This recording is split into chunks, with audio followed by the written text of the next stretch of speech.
From steak to roller coasters, Oh no! and Botox to electric cars. Oh my God, it's so fun! Each week, we look at some of the new Irish science behind an aspect of modern life. On tonight's show, we find out 10 things to know about staying young. I find out why bats don't age like the rest of us. Jonathan meets the Irish scientists and surgeons whose research into children's bones could stop older bones from thinning. And Kathriona investigates how a variant of Botox is on track to become a chronic pain reliever.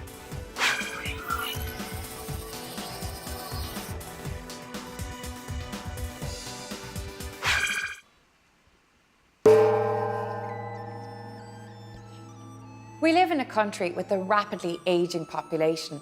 It's estimated that in 25 years' time, 22% of people will be over 65.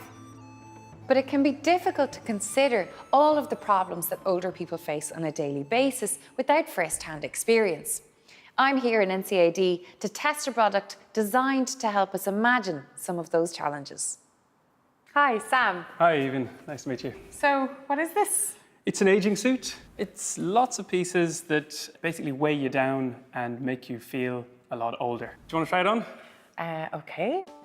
We use it with our students in product design for them to basically start to understand what it feels like to be older. So that if they're designing a product for an elderly person, they can use it to empathise with them. These shoes are, the soles are deliberately designed to kind of throw off your balance a bit. It's really heavy. It's really heavy. Next are these tremor simulation gloves. Okay. They induce a tremor in your hand, and you can vary the intensity and how frequent they are. Right. So. Oh, no, I don't like that. The last couple of bits are earphones. So reduce my hearing. And they are to simulate glaucoma. So you're kind of an extreme case right now. You've got every limited mobility under the sun. Oh my God. Best way to do this is to just experience the suit. So get out and try a few steps, cross a road, order a coffee. Okay, I'm gonna go and try it. This is old me in the real world. Oh God, this is a lot worse than I thought. I can hardly lift my feet because my limbs are so heavy and I can't see properly, which is making me feel really vulnerable. And I'm sure I look ridiculous because I know my balance is gone. Hello. Hi. I was going to order coffee, but I actually want tea now. Do you want first sit in or Sorry? take away? Take away, please. Take away. Thank you. I can't stand for much longer. I can't hear very much.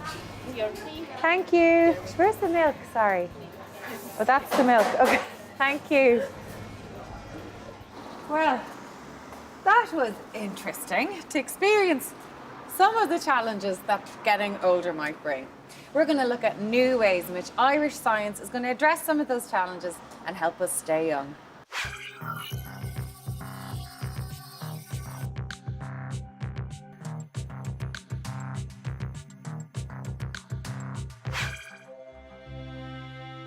Osteoporosis, or thinning bones, affects over 300,000 people in Ireland. It's usually seen as an older person's disease, but affects many younger people too. Like young mother Sinead Tobin. Sinead, can you take us back to the first time you were diagnosed with osteoporosis? One day I sat on the couch holding the baby. Now she was only about 9 or 10 pounds and I felt this awful pain in my lower back. And even though I didn't know it, I was after fracturing 4 vertebrae at that point. It wasn't until I had contacted the Osteoporosis Society in Ireland that I had severe osteoporosis. I have the same bone structure as a 70-year-old or 80-year-old even. When I get up in the morning and get showered and dressed, it takes me twice as long because I can't put on my shoes and socks. I have to get my husband to do it. I can't tie my laces. Even when I'm brushing my teeth, I can't bend forward, trying to rinse my mouth out. So there's a whole load of practical things that I would have totally taken for granted before that I can't do now. I had no idea it was such a debilitating condition.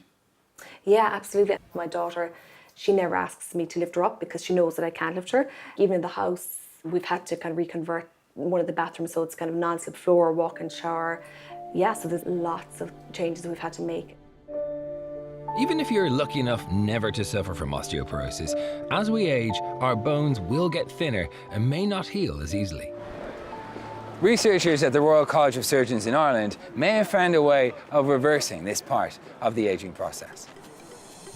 Led by Professor Fergal O'Brien, they're finding out what we can learn from children's bones in order to one day make old bones young again. Children's bones are developing all the time. When a child is born, they've actually got about 300 bones. By the time we reach skeletal maturity as an adult, that will be down to just over 200 bones because the bones are beginning to fuse and beginning to develop all the time. So we reach skeletal maturity at age 20, but of course, as we get older, the density of our bones starts to reduce and they become more brittle. Well, that's the big problem, is that we're all living longer. We've an aging population worldwide. And from the time that you reach your peak bone density, for the rest of your life, your bone's density is going to drop. Fergal O'Brien is working in collaboration with Dylan Murray, a craniofacial surgeon at Temple Street Children's Hospital, to find out why children's bones heal so much better than adult bones. Essentially, we deal with children with facial difference. In most of these cases, they're born with the facial difference. In some cases, it can be as a result of accidents or tumours. My role in this research with Fergal O'Brien is to take samples of bone from the children that we operate on. The bone that we're taking is essentially bone marrow that will ultimately form completely normal bone, but we're using this to study and compare it to the adult cells. By comparing adult and children's cells, Irish scientists are developing technology to help bones heal themselves. Essentially, we've been comparing adult stem cells and children's stem cells. And what we're seeing is that, firstly, the children's cells are far more sensitive to their physical environment than the adult cells. Secondly, as we expected, they've got a greater propensity to make bone. And now, thirdly, and perhaps most importantly, we're starting to identify the genes that are responsible for these differences. Fergal and his team have just had a major scientific breakthrough. They've identified genes that tell us why children's bone cells respond to their physical environment by creating more bone. There's a particular technique that we can apply and do a genetic screening, which allows us to look at many different genes. We looked at 96 different genes that could potentially be involved in these enhanced bone formation. And we found this particular one, which we saw it was activated in children, but not in adult cells. And if we try now to incorporate that gene into adult cells and activate it as in the same way we see it activated in children, then we can enhance that bone formation in adults suffering from bone degeneration and disease. Okay, so you've identified the gene. What can you do with that information now? Well, I think this is where it gets really interesting from a materials perspective, because we've been focusing on developing advanced materials for tissue regeneration. It may not look like much, but this scaffold is a phenomenal development, a material that can help bone regenerate and heal. Using biomaterials, Fergal and his team developed a scaffold containing collagen. When it's put into your body, it recruits your own stem cells to become bone forming. Now they're taking their research a step further. One thing that we've been doing over the past few years is embedding nanomedicines within the scaffold matrix. If you can imagine, if we could zoom in on that scaffold to a little piece of that scaffold, essentially what happens here is when the cells move into the scaffold matrix, they begin to gobble up nanoparticles, tiny, tiny particles which are carrying the specific gene. And as they take that back up, the cells take up that gene and they begin to overexpress certain proteins. So essentially, the cells become mini factories for the drug. So they're sort of reprogramming the cells inside the structure to do a much better job of regenerating bone. That's it, exactly. What's the potential of this? I mean, could you actually give a 70-year-old the bones of a 20-year-old? What we would hope to be able to do is to help people who are suffering from really damaged, degenerated skeletal conditions in order to help them to regenerate their own bones with a technology that's not overly complex. It could be only a matter of years before these gene therapeutics are brought to market, changing the lives of people like Sinead. I would regain my independence, I would have a long time with my daughter, and I wouldn't have that fear instilled in me that I currently have of having more fractures and, you know, breaking another bone in my body. So it would be fantastic. It would be a whole new lease of life.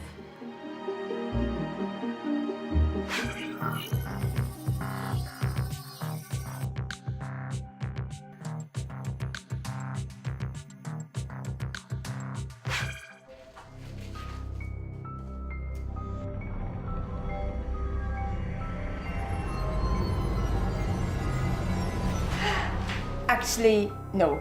I'm sorry. There's only so far I'm willing to go in our quest to discover how Irish science is addressing the challenges of ageing, and getting an anti-wrinkle injection is a step too far for me. But with so many people hungry for a bit of self-improvement in the looks department, especially as we age, it's no wonder that the cosmetic surgery industry is worth a fortune. Current estimates value the Irish industry alone in excess of €50 million. The popularity of anti-wrinkle treatments like Botox is on the increase, and wait for wait, Botox is more expensive than gold.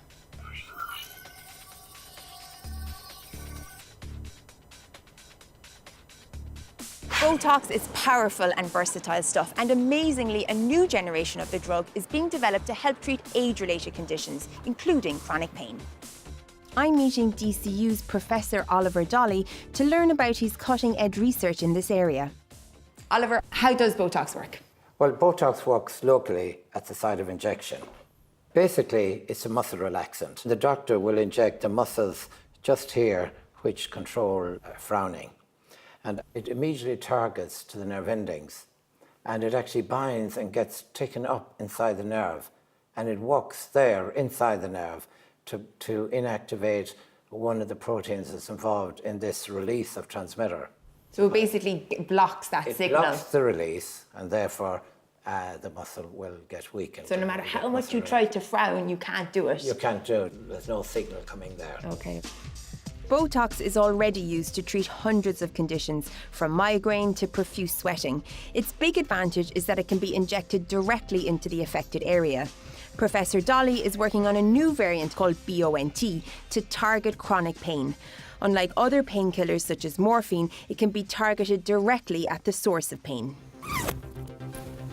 I'm just donning this spacesuit so that I can find out how BONT is actually made.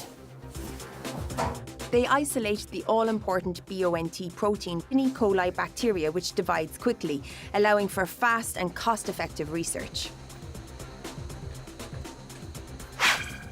This cabinet really houses all of the major equipment involved in the complete purification of this BONT protein. It's all automated, so simply you load in your sample and it will carry out 5 consecutive separation steps. And the end result of all of this is the purified protein, which is free of all of the unwanted contaminants that may be present. So this, even though it looks like a coffee machine, is a very, very sophisticated filter. And what comes out of it is medical grade BONT. That's correct. But of course, you know, we spend a lot of time developing and optimizing these steps. So don't call it a coffee machine, Kathriona. There you go. Bringing any new drug to market is a long and complex journey. Clinical trials are planned for next year, and if everything goes according to plan, Professor Dolly's new drug could offer a real breakthrough in how we treat chronic pain. It's very exciting, and that's what encourages us to keep going and persevere with this research. But of course, you also have to be realistic, because many drugs that go into clinical trials fail. We're hoping that in this case, because the original Botox has already had a very good track record, we're hoping that our new molecule will likewise be successful, but much more versatile and applicable to various types of pain.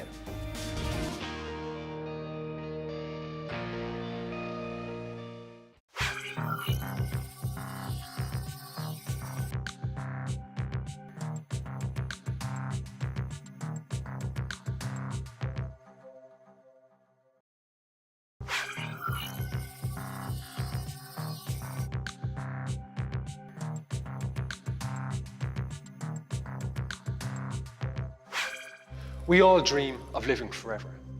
But as we live, our bodies begin to fail us, with time itself always catching up in the end. Except, it seems, for snail fur. Snail fur is an idarian, a relative of jellyfish. It lives on the shells of hermit crabs off the Irish coast, giving them a furry appearance. And this creature has already found a way to outrun time, using advice that we constantly give ourselves. Keep it simple. In our bodies, cells differentiate into various different cell types, like skin cells and blood cells. But when cells specialize, they lose some of their ability to regenerate. But clearly, For eternal youth, you have to be able to regenerate, to repair any damage that you pick up. Snail fur is the master at this. Snail fur has some stem cells which remain in an embryonic state, with the ability to change into all other cell types whenever needed. Getting your head bitten off by a predator would be a gruesome end for us, but for snail fur, it's no big deal. It just regrows another head in a few days using these stem cells. Researchers in NUI Galway are now studying this species and have discovered that it does not age biologically, meaning in theory, it stays forever young. Turns out immortality was on our seafront all along. See you next time.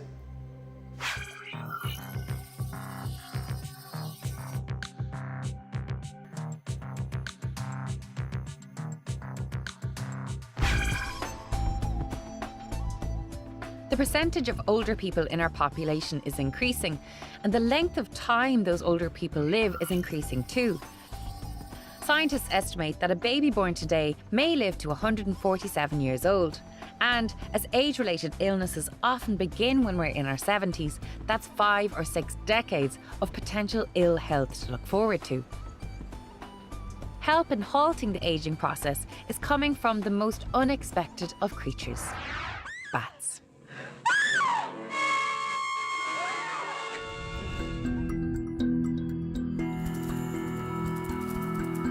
We all know that bats are famous for their good hearing and their poor eyesight. But did you know that bats don't show signs of aging like other mammals do? UCD's Emma Teeling is studying bats to find out why they don't get grey hair or wrinkles, unlike the rest of us. Her work involves monitoring the same group of bats in France every year, and I'm catching up with her as she packs her mobile lab for this year's trip. It's a huge occasion, and you know, right now my cortisol levels are through the roof. But it's exciting too because we've been studying this population for 4 years, and I want to study them for the next 30 years. And so we have to make sure that every year it counts. We will catch about 700 bats. Okay. Of those bats, we'll process probably up to 400 of them. And some of them you'll have seen before. Yes, and yes. You're tracing if they've actually aged or what signs they're showing of aging. What are they doing to stop the aging process or slow it down? And so when you find that magic cream, you'll be giving it to me first. Cream? You don't need cream. This is much better. This is how you can fight cancer, how you can fight Alzheimer's, how you can age much more healthily. Wow. It's better than a cream. In Brittany, Emma and her team from UCD are collaborating with volunteers from Breton Vivant, a group of French conservationists. One of the locations where they find all these bats is this beautiful old church. They have a tiny window of opportunity each year, just after the bats have had their babies. They put up traps, and as the females come out to feed at night, they slide down and are caught in the boxes below.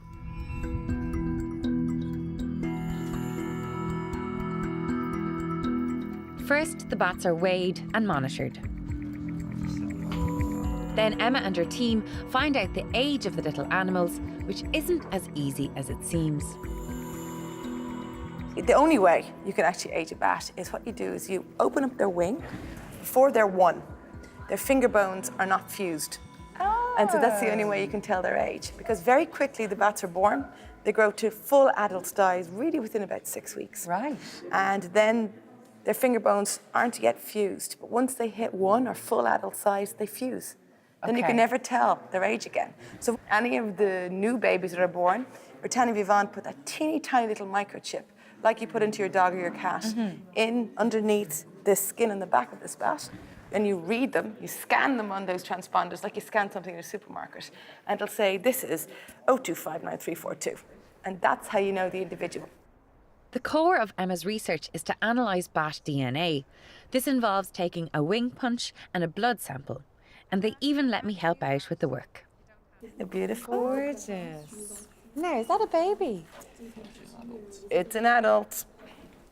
All right, so here you see this is 3mm wing punch. We take it in here.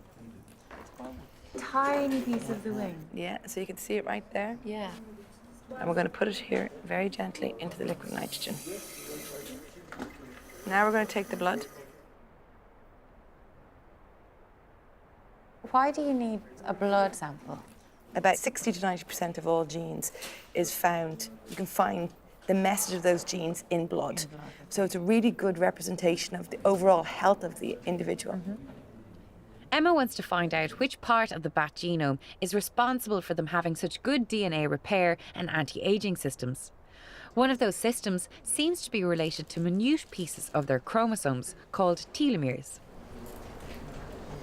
Tell me about these telomeres and exactly what they do in the process of aging. Okay, so imagine a chromosome is like a shoelace. It has all your DNA. Telomeres are the protective ends of your chromosome. They're called the aglets. As we age, these aglets get shorter and shorter and shorter. They get so short that the chromosomes then become frayed. And so what happens is they're the protective ends.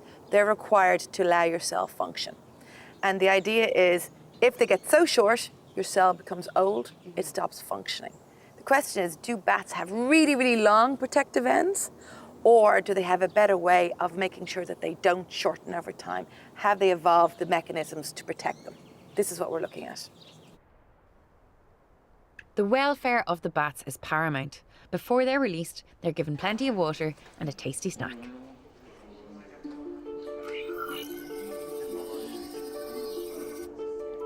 So you're gonna let them go?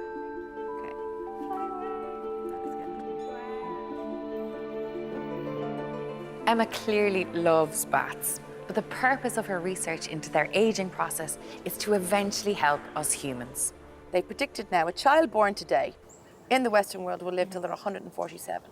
But what will happen, and this is where it's very scary, your chance of catching an old age disease, which is cancer, Alzheimer's, diabetes, still is you have the same probability of getting at the same age at about 70. So 70 to 145, do you really want to live highly incapacitated? The idea of studying bats is not to extend life, it's to extend the health span. If we can find ways of fighting aging, therefore we can slow down when you get those awful diseases that incapacitate us. So that is brilliant.